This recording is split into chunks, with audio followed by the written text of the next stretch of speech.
Welcome to Behind the Scenes at ID8 Studios, the place where we explore the art of producing art. I'm Steve Sue, this is Chris Labaki, and our guest today, Erick Melanson. Welcome, Erick. Hi. How's it, buddy?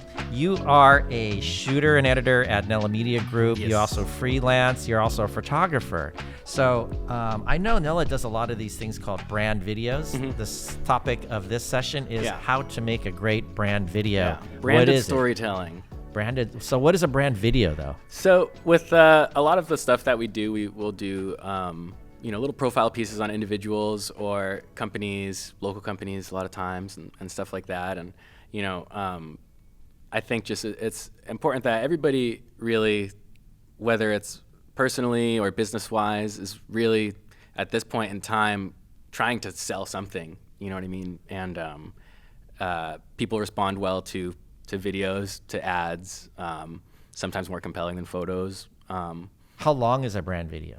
We usually do kind of like 4 or 5 minute Oh, it's pretty long. pieces. That's Yeah, kind of like mini documentary kind of stuff. so. Where does that air at, or does it on a website, or? Yeah, kind of just commercially, like if, wherever somebody would put their own advertising, or sometimes on a screen in a store, stuff like that. Okay.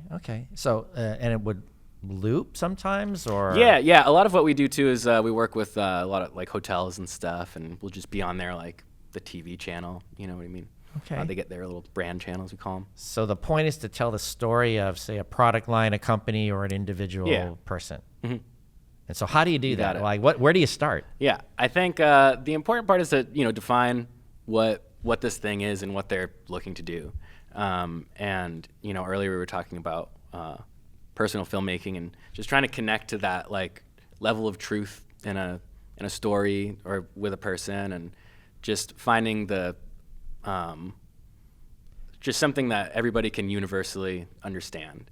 And a lot of times that's hearing the background on how somebody started, what they're doing, and what makes it different, what makes it special, things like that. I think it's important to not come in with too much like pretense or expectations about what you're trying to create, just separate from this thing, but find what they're trying to do and accentuate that. So how do you separate like the for real here today and now versus their aspiration? Because I know like companies they're fake, right? They're made up entities, Right. and they're trying to push their story a certain direction. Yeah. And even individuals are, right? I want to be that thing in 5 years, but I'm this thing now. And your story, I would think, would need to be future proofed so that it grows you into where you want to get to. Yeah, sure. I guess there's a bit of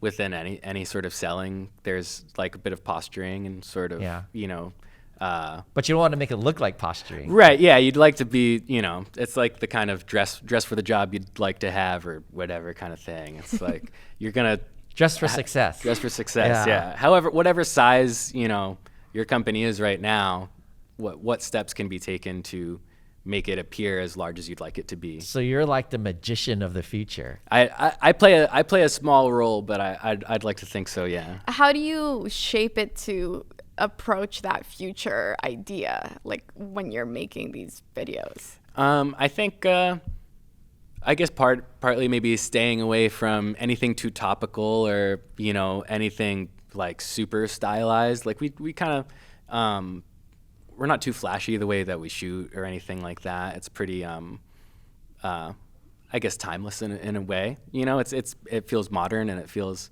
polished, but not like sometimes there's certain people edit like real fancy and use like crazy transitions and stuff, and you can be like, oh yeah, that I remember watching a tutorial on that in 2018. That's like a trend from a couple years ago, and whether it's super cool or whatever, it's kind of like okay, like so I guess that's part of future proofing, is just Don't use the built-in transitions. yeah. Okay, got it. Yeah.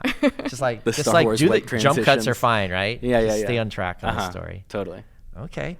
And so as you find the story, what is the differentiated aspect of this particular person, product, or company? Then how do you craft that into a storyline? I think a big part of it is finding what somebody's excited to talk about. That's what's the payoff for the audience, right? Yeah. Who are they trying to please? right. That's smart. Yeah, knowing your audience and just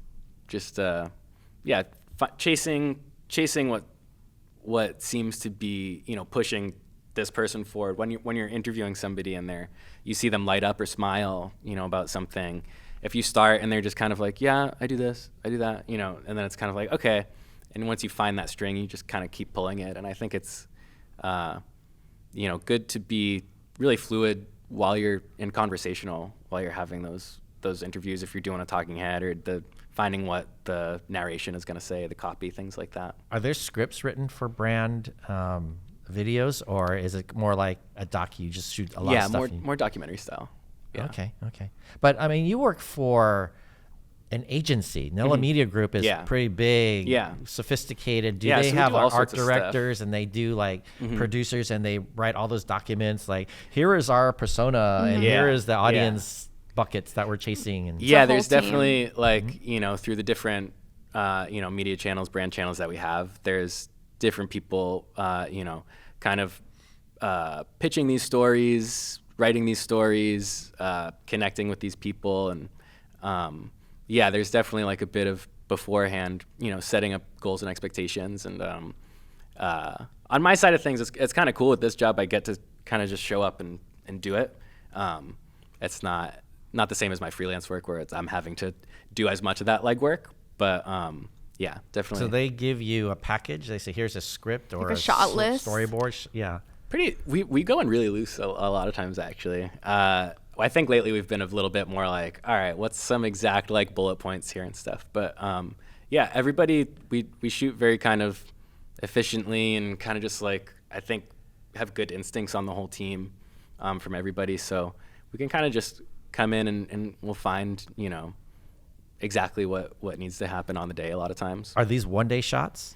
Yeah, for the most part. Yeah, every once in a while we'll do like a bigger commercial shoot and stuff. Can you set up like say you're doing a brand video for a hotel? You go to Waikiki. Yeah. What does it look like? Showing up in the morning, and meet with point of contact. We meet with talent, get them set up or whatever. Who's talent? Talent can be all sorts of, whether it's if there's like a narrative piece, like a through line of like characters. Or if it is a little bit more kind of profile piece style, it'll be, usually somebody who works for the company. Like an interview? Yeah.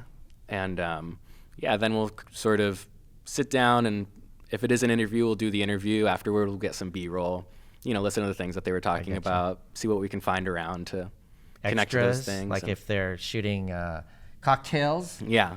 At sunset. Lots of cheersing. We'll go. Yeah. Cheers. Lots of slow-mo cheers.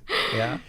Slow-mo cheers. Yeah. I like that. That's a big one. Drink really slow. Yeah. This is not done in camera. This is real. Everybody move really slow. On the day.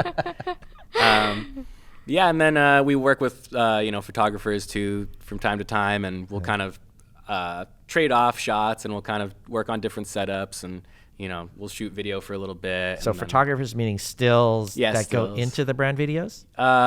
Separately, because we do like magazine print publications too. So the same story has to jibe with the print version. Yeah. Oh, okay, that's but cool. That's a lot of fun for me. I don't have a ton of experience or really any experience doing professional photography. So it's always interesting to watch. And I've been on only a few sets of like real photo shoots, but it's really cool to watch what they're doing and see the compositions and shots that they're coming up with, and then we can kind of bounce off each other, and I'm like, okay, well now I can use that for video, or the other way around. They're like, oh, that's actually like a cool. So when you're doing a brand video on location, are they having a shot after you or while you're shooting like BTS has done? Pretty fluid kind of, but either way really.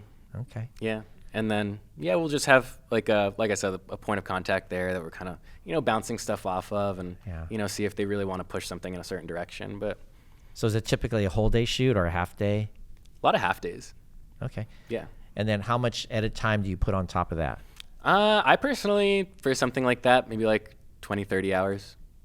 For a half day shoot? For like a 5-minute thing. Yeah. That's like, a couple rounds of notes and stuff too. Yeah. But what are some of the trends in all of the brand videos? That's a good question. I think the way that our company shoots and looks is, like I said, a lot of slow-mo, 60 frames kind of stuff. I'm trying to think like specifically like our little trends. I don't know. It's weird because What about like, color and light? Yeah, correction? color we kind of use like we always use like a similar set of LUTs depending on whatever camera we're shooting with, and lighting is pretty minimal. A lot of times we'll end up just using like a bounce, like outside, just use the sun or whatever, and maybe Natural bring lighting. like a light. Yeah. Yeah. You guys do a fair amount of food photography. Yeah, a decent amount actually. So is lighting different for that for you, or is it? There's one dude who really loves to shoot food. I'll have to send him your way, and he can Yeah. really Okay. Yeah. describe his setups. But I hope he brings samples. yeah, got him. But yeah. Okay. And types of camera shots in terms of trends. Because, I mean, for me, when I see too much drone, I'm like, enough of the drone. Yeah, or, yeah, right? Or the yeah. slider. Sometimes it's too much, or the slider's moving too fast. Yeah, It's we use a little bit of gimbal, a little bit of handheld. Not really too much, tripod locked off stuff. A lot of like medium shots. Like I said, the 60 frames goes a long way for the smoothing and cinematic sort of thing. Our cameras that we use a lot of Sony, A7S, R, those ones. FX3, I like that one.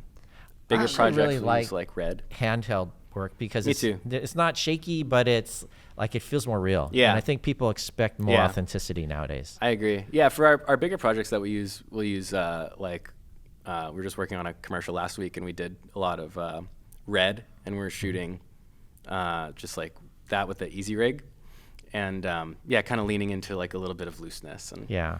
So Yeah. filmatic looseness. Yeah. Is it more on trend to shoot vertical social videos? We've been doing a bit of that. That's typically where like if there's a vertical camera, I'll be like the vertical camera guy. Okay. And sometimes we'll just just turn a camera sideways. Last time we were doing a shoot and kind of we're talking about vertical, we were like, we'll just crop. So I see. but yeah, people really like the like I was just editing like a package of deliverables for a hotel, and there was like 60-second horizontal, 90-second vertical, like they're kind of all sorts of stuff, little package Yeah, deal. because they have to be crisp. And Yeah. like for a podcast like this, we Yeah. actually shoot all three, Right. and then we just cut it, right? Yeah, yeah. But for a hotel, I can imagine they want super high fidelity. Yeah, totally. Yeah, and you don't want to just crop in on and blow it up. Like, Yeah. I think going into it with some intentionality. Yeah. If you want to shoot vertical, you want to think of it ahead. But yeah, very, very popular. Cool. Yeah. So do you have a behind the scenes story of one of these shots, like either a great one or a nightmare one? That's tough. I gotta think. Honestly, things go very, very smoothly and sort of like almost like not in a bad way, but like This is like Yeah. production life on autopilot for you, I sense. yeah. Not in a negative kind of just show up way, but we've got a system that kind of just really works, and we have a small team, but everybody works really well, and we shoot just like super efficient and like minimal problems really. A lot of just positive attitude on set, and that'll go. Well, what a long about way. back in the agency? Because I used to work agency. I'd say there's a lot of ego in Yeah, agencies. yeah. I want it this way, and you can't put that in. And Right. is there a lot of that in brand videos? Because the clients have multiple layers of people. Yeah, that's where a lot of the say ends. Is just sort of we have we do some internal notes, and we'll kind of work together there. And every once in a while, you'll hear something that you don't agree with or want to change or fix. But yeah, for the most part, it's just sort of the client. Well, end it's their reel too. And, Yeah, totally. And it's all beauty shots anyway. Yeah, It's yeah. I would think it tends towards the aspirational side of the business more than the for real here today and now. Right, for sure. Yeah, very pretty. Yeah. All right. Well, Eric, thanks for joining us today. How No problem. can those guys find out more about you? My Instagram is Erick Melanson, ErickMelanson, and I do a couple podcasts. Nobody's listening to this movie podcast, and nobody's listening to this music podcast. Thanks for joining us. And for more on behind the scenes at ID8 Studios, follow us at id8studios.org or on social at id8.studios. Thanks for joining us.